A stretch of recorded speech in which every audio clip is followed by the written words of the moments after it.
पाकिस्तान में हर साल 9 फरवरी को तलबा मुजाहरे करते नजर आते हैं, जिसका मकसद तालीमी इदारों में तलबा यूनियन की बहाली होता है। तलबा यूनियन पर पाबंदी 9 फरवरी 1984 को जनरल ज़ियाउल हक के मार्शल लॉ के दौर में लगाई गई थी। तालीमी इदारों में गिरते हुए मयार तालीम, अदम बर्दाश्त की बढ़ती हुई फिजा, ये सारी चीज़ें जिम्मेदार हैं इस पाबंदी की। तलबा यूनियन की अदम मौजूदगी की वजह से तलबा माशरती सरगर्मियों से कट जाते हैं। यही तलबा मुल्क की सियासत में किरदार अदा कर सकें, इसके लिए तलबा यूनियन की बहाली ज़रूरी है। जब से तलबा यूनियन पे पाबंदी लगी थी उस वक्त से आज तक बहुत से वज़ीर आज़म या बहुत से गवर्नर या जितने भी सियासतदान आए जिन्होंने अपने आप को हुकूमत में मनवाना था या जितवाना था, वो तलबा को ये ग्रीन चिट दिखाते रहे कि हम तलबा यूनियन बहाल करेंगे।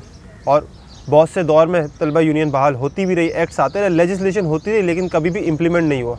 इस बार भी 2021 में लेजिस्लेशन हुई, लेकिन अभी तक उसकी इम्प्लीमेंटेशन नहीं हुई थी। तो इस्लामी जमीयत तलबा हाई कोर्ट गई और कानून के सामने या मौसिस कोर्ट के सामने ये चीज़ रखी कि जब इतनी लेजिस्लेशन हो रही है तो उसकी इम्प्लीमेंटेशन भी होनी चाहिए।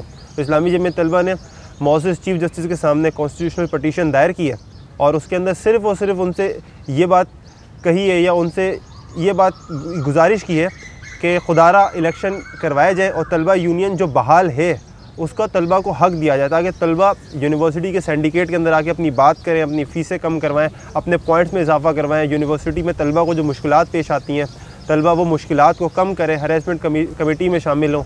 और यूनिवर्सिटी के अंदर जो तलबा पिस रहे हैं आके, जो तलबा की बात नहीं सुनी जाती, 45,000 से 50,000 तालिब इल्म हमारे पास मौजूद हैं, लेकिन उनकी आवाज़ रखने वाला कोई मौजूद नहीं है। तो ये हमारा कॉन्स्टिट्यूशनल राइट है जो वायलेट किया जा रहा है पिछले 34-35 सालों से। तो इस्लामी जमीयत तलबा अपने सिर्फ इस राइट को लेने के लिए, इस राइट को हासिल करने के लिए कोर्ट में गई है।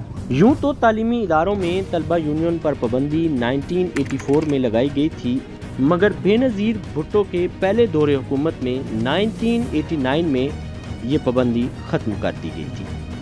ताहम सुप्रीम कोर्ट ने 1993 में दोबारा पाबंदी आयद कर दी। अस्सलाम वालेकुम, मेरा नाम सफ़ीर रशीद है और मेरा ताल्लुक़ जामिया कराची से है और मैं जामिया कराची में स्टूडेंट पॉलिटिक्स में रहा हूँ और मैं पंजाबी स्टूडेंट एसोसिएशन का 2019-2020 का प्रेसिडेंट भी रहा हूँ। तो बात तलबा यूनियन की हो तो तलबा यूनियन के ऊपर पाबंदी के बहुत सारे नुकसानात हैं।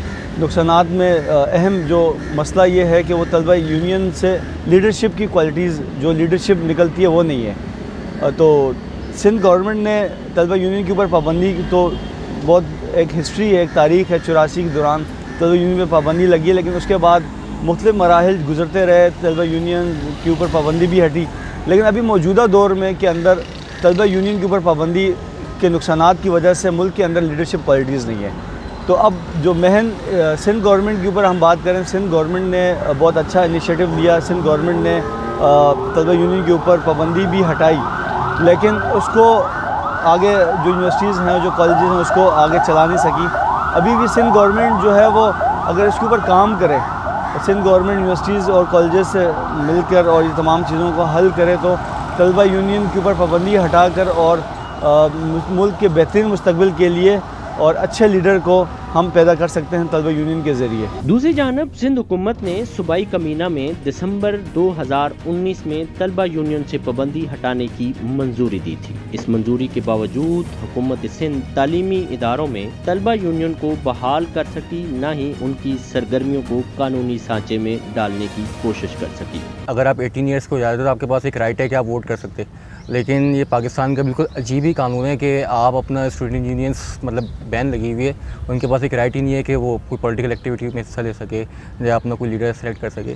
आप पाकिस्तान की अगर तारीख में देखें तो आपने देखा होगा कि सेनेटर मुश्ताक जैसे, हाफिज़ साहब जैसे, सिराजुल हक साहब जैसे, ये वो लोग हैं जो ग्राउंड रूट से ऊपर आए। आप अगर पाकिस्तान की सियासत देखें तो आपको फैमिली पॉलिटिक्स ज़्यादा दिखेगी, गुलाम अपने गुलाम का ही सिलसिला चलता हुआ आ रहा है। आप देख रहे हैं उसकी सबसे बड़ी वजह ये है कि स्टूडेंट यूनियन ने बैन लगाया हुआ। स्टूडेंट यूनियन की अगर हम बात करें तो ये एक नर्सरी थी, सिंपली एक नर्सरी थी और ऐसे फ्यूचर लीडर्स पैदा कर रहे थे जो मुल्क को आगे लीड करेंगे। अभी आप देख रहे 35 ईयर्स का अप्रॉक्सीमेटली एक गैप आ गया और हमारे पास सिवाय कुछ नाम नेहाद चेहरों के कोई लीडर ही नहीं है। तो ये सबसे बड़ी वजह ही यही है कि स्टूडेंट यूनियंस के ऊपर बैन लगाए हुए हैं। हम लोग यही मुतालबा करते हैं कि स्टूडेंट यूनियन से बैन हटाया जाए। स्टूडेंट के पास अपना एक राइट होना चाहिए कि वो अपना लीडर सेलेक्ट कर सके, अपने मुतालबात मनवा सके, जिसकी वजह से इस्लामी जमीयत तलबा ने हाई कोर्ट ऑफ सिंध से रुजू कर लिया है।